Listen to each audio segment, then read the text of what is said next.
Good morning. Welcome to online worship from the Parish House of First Parish in Hingham, Old Ship Church, Unitarian Universalist. I'm Reverend Ken Reed Brown. Welcome to you all, wherever you are, whoever you are, whatever this week and this day has brought to you. Welcome. Summer worship during this month of July will be a little different from how it's been the last several months. For one thing, it'll be just me from my study rather than down in the parlor with Christopher, our wonderful music director, who works only September through June. So we'll miss Christopher during this month. And right after today's YouTube service, rather than a Zoom coffee hour, there'll be what we're calling a Zoom summer gathering or summer service. The link was sent in a congregational email earlier this week and also yesterday. Use that link. Most Sundays, there'll be a message at the beginning of this gathering from an Old Ship member and then conversation, very much like our usual summer services in the fellowship hall. This week, I'll be opening the Zoom session and then hosting the conversation. Once again, welcome. We begin with a song. It's a hymn in our hymn book, Peace Like a River. It's got many verses. I'm just going to sing a few. It's easy. You will get the hang of it, and I invite you to sing along with me. Peace like a river. Got peace like a river in my soul. I've got peace like a river. I've got peace like a river. I've got peace like a river in my soul. I've got peace like a river. I've got peace like a river. I've got peace like a river in my soul. Got love like an ocean. I've got love like an ocean. I've got love like an ocean. Got love like an ocean in my soul. I've got love like an ocean. I've got love like an ocean. I've got love like an ocean in my soul. These days, like any day, we have many feelings, many things going on in our lives. So it might be peace, it might be love. Some days it might be tears. I've got tears like raindrops. I've got tears like raindrops. I've got tears like raindrops. I've got tears like raindrops in my soul. I've got tears like raindrops. I've got tears like raindrops. I've got tears like raindrops in my soul. And a reminder that I've got strength like a mountain, whatever comes. I've got strength like a mountain. I've got strength like a mountain. I've got strength like a mountain in my soul. I've got strength like a mountain. I've got strength like a mountain. I've got strength like a mountain in my soul.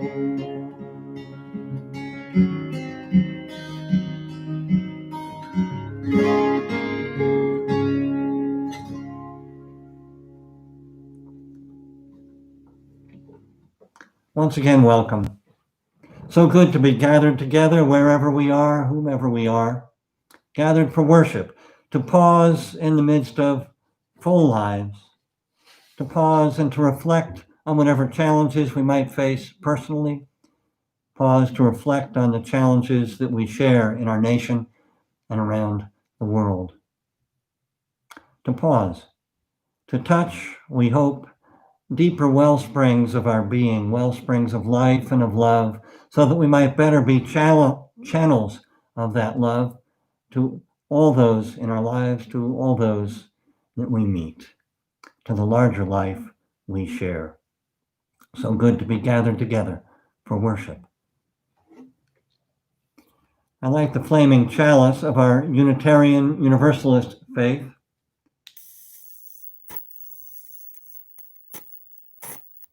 I think I do.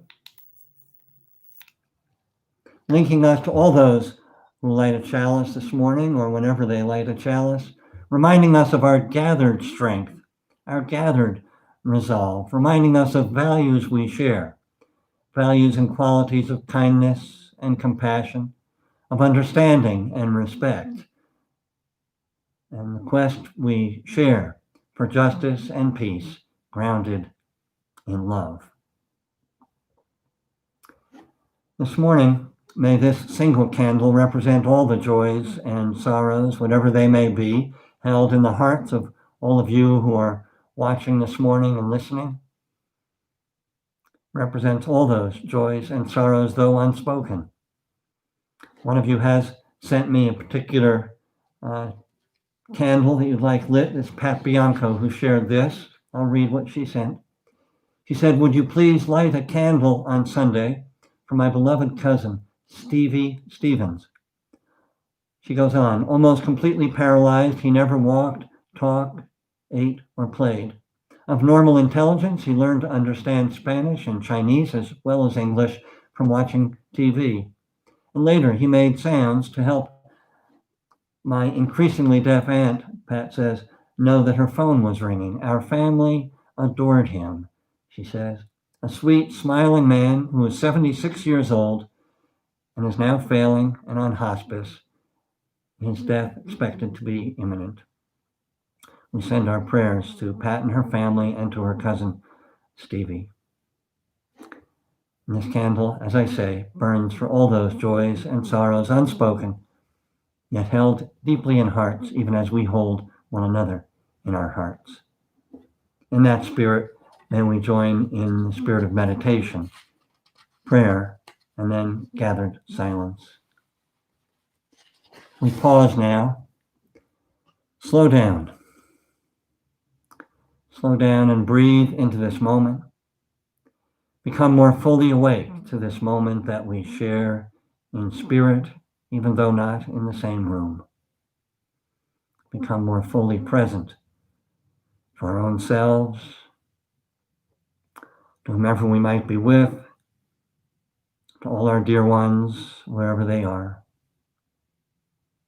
And from this deeper presence in the moment, our heart's yearnings arise.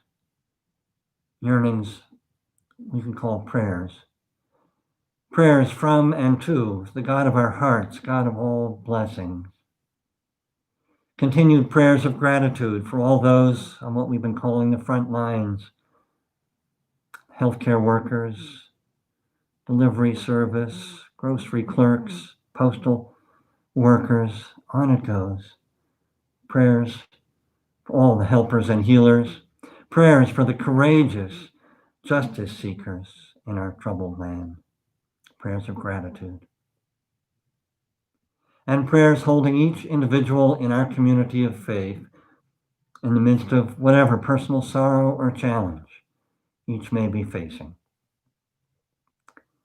And we pause now in a moment of silent communion wherever we are. Whenever distance separates us, remembering that distance avails not. Now we pause in silent communion.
An old spiritual, it began as an old spiritual, "I shall not be moved," then became a union organizing song, and a song, an anthem of the civil rights movement, we.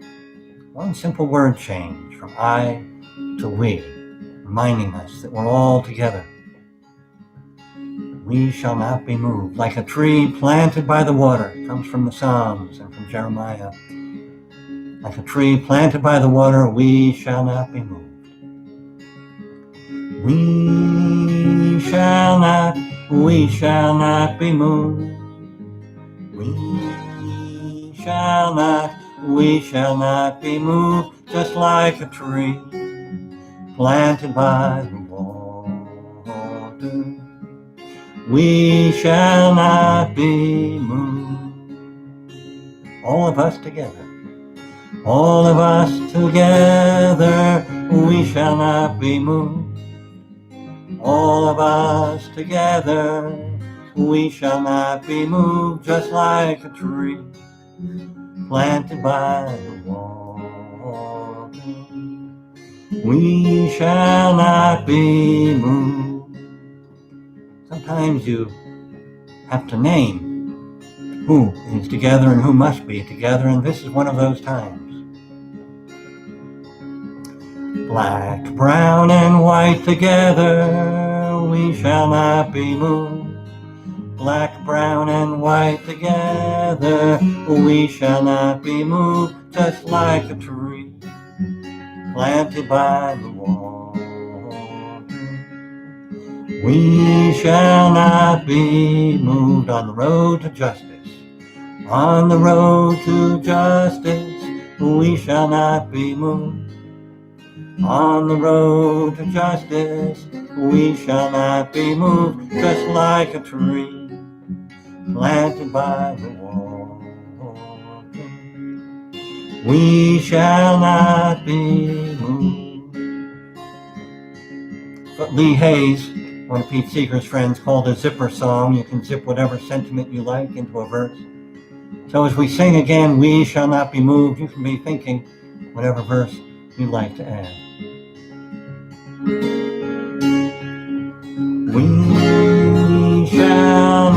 We shall not be moved.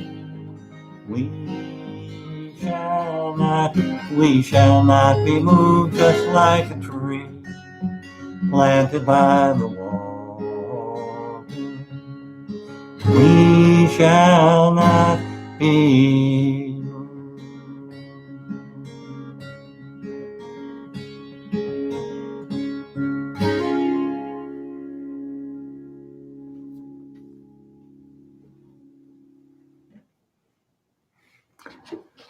A reading from someone who was not moved from his journey towards justice throughout his career of preaching and leading and activism, namely the 19th century great prophet of social justice, abolition, rights for all, Frederick Douglass.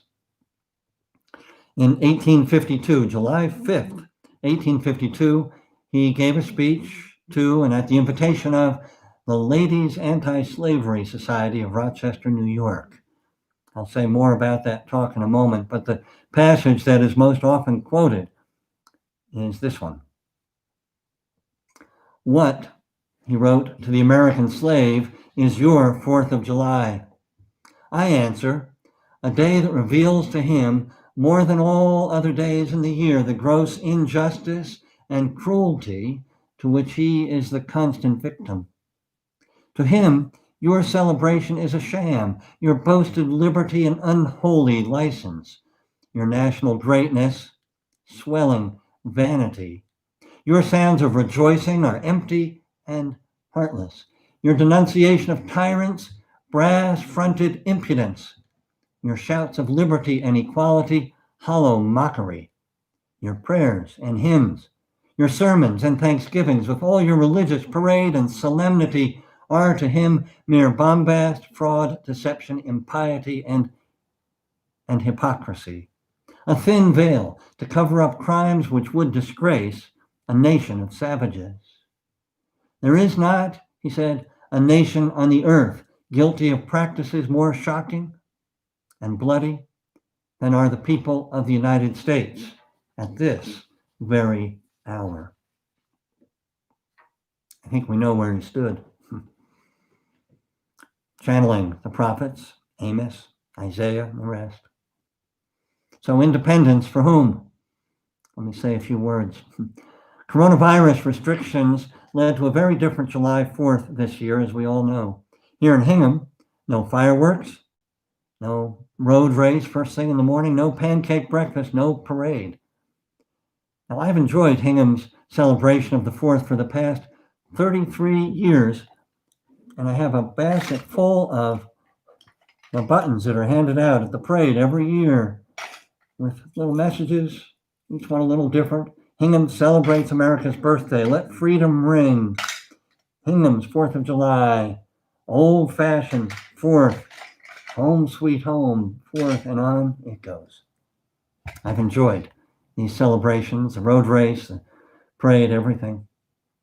But this pause in our usual way of celebrating, whether here in Hingham or wherever, of marking the day, our usual way of marking it, felt right this year. To me, this pause during this time not only of pandemic, but of the rising for racial justice. For as a person with, as you can see, white skin, it has been easy, too easy for me to simply enjoy the day without reflecting too much about the whole story of the history of this land in which we live. Not so easy. Not so easy if your family roots extend millennia into the past here in this land. Or if your family heritage is one of slavery and Jim Crow, not so easy to simply enjoy without reflecting on the whole story. What would we think, after all, today, 21st century, if a country declared its freedom from an occupying power, all right, good, yet held and continued to hold a large portion of its population in slavery? This is, of course, what happened here in 1776. But it was even worse than that, with a moment's thought. For to put it more accurately, it was one portion of the occupying power that declared its freedom from the other part of the occupying power. For not only were millions enslaved by the occupiers, the land they were all living on, including here in Hingham, of course, have been taken from those who had lived here for thousands of years and lived here still, as they still live here. So here we have it, the twin sins, the twin original sins of our nation, as they're sometimes called, nation founded by European colonial powers. The two sins, the attempted genocide of the first peoples on this so-called American continent, and the enslavement of those forcibly brought here from the African continent, and the legacies of both sins, it hardly needs saying, plague us to this day. So how ought we to mark what we call Independence Day? It's not just a political question, it seems to me. It's a spiritual question as well, as it also seemed so to Frederick Douglass. Now, Douglass, in his July 5th, 1852 speech, began by affirming the bravery of the founders and by lifting up and naming the genius of the Declaration of Independence and its principles of freedom and equality.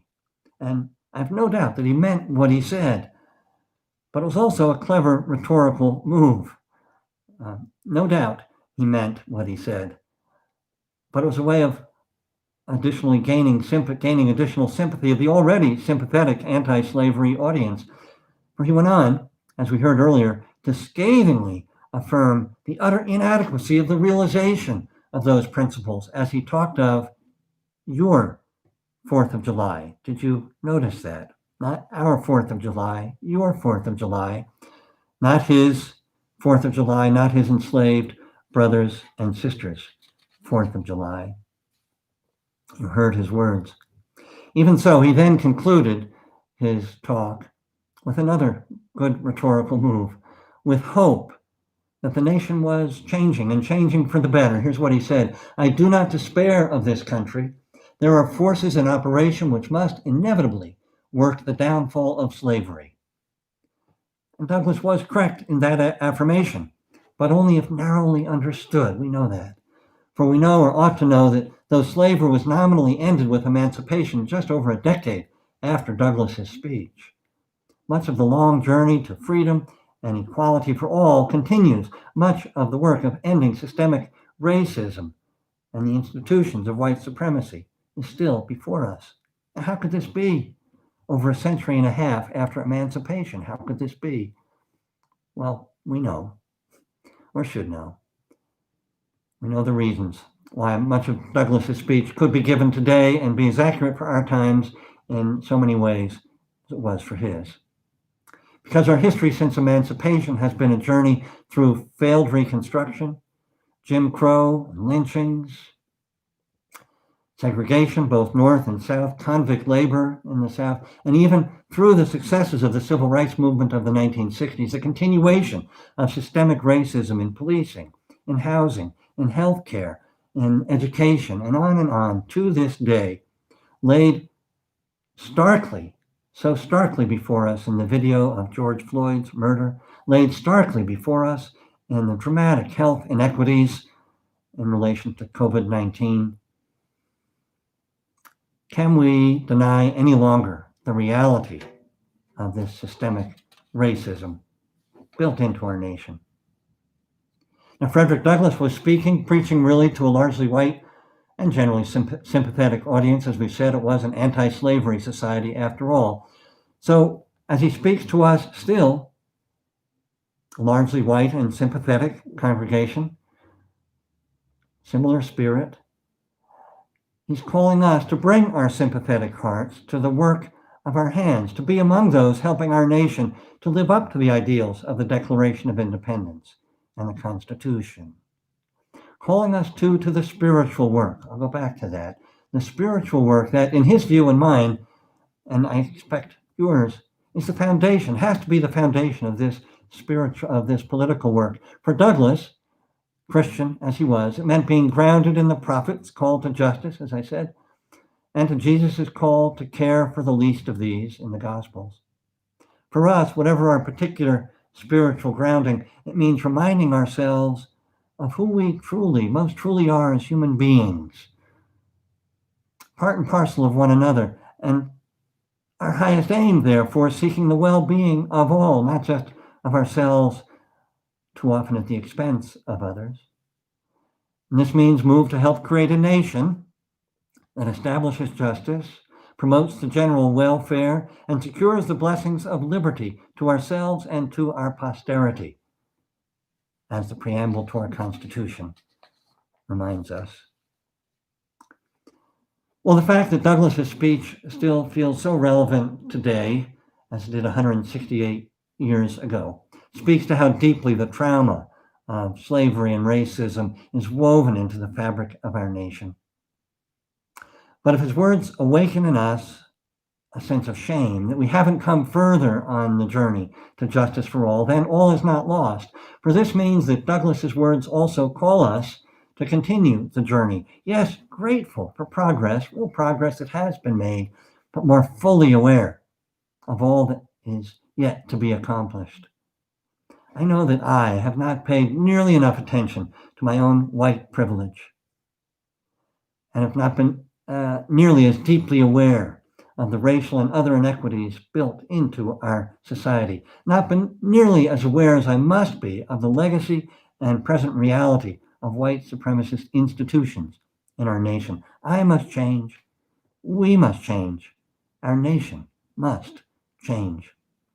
So may we all, grounded in a deep knowing, heart and mind of who we are as human beings, each of our lives interwoven with all lives, keep on so that each Independence Day, we can mark further measures of progress on this journey toward true freedom, equality, and justice for everyone. So may it be. Amen.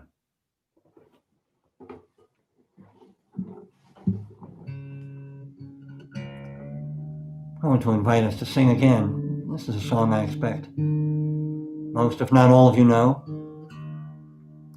Reminds us, metaphorically, of the tools that we have at our disposal as we continue this journey.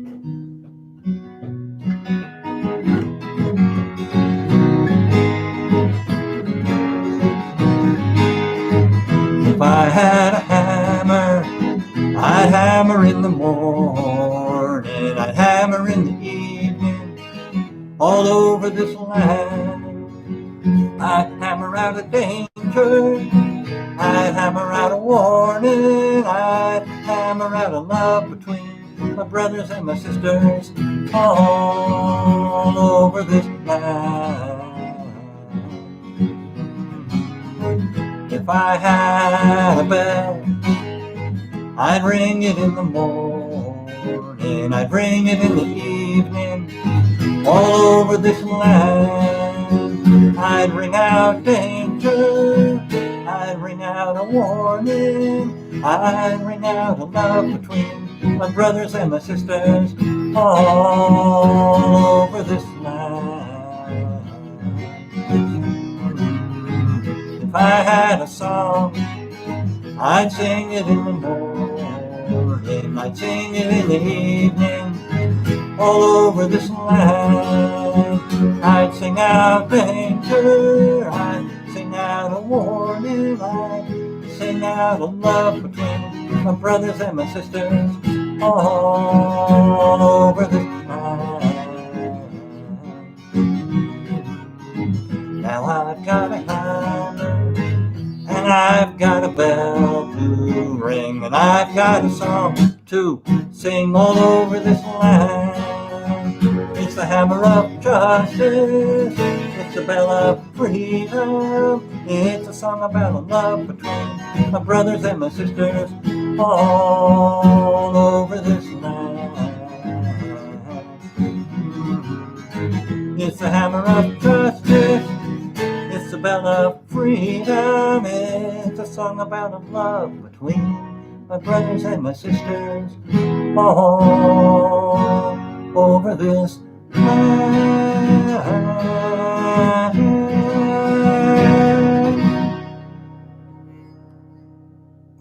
May we, friends, may we use the hammers, bells, and songs that are ours to be among those who do indeed forge a society of more justice, more freedom, more equity, more love for all of our siblings in this land and on this planet we share.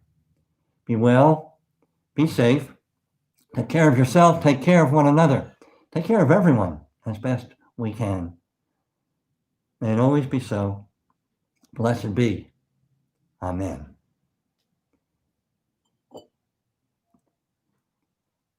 I extinguish this flame, not the love with which it was lit, not the values that it represents.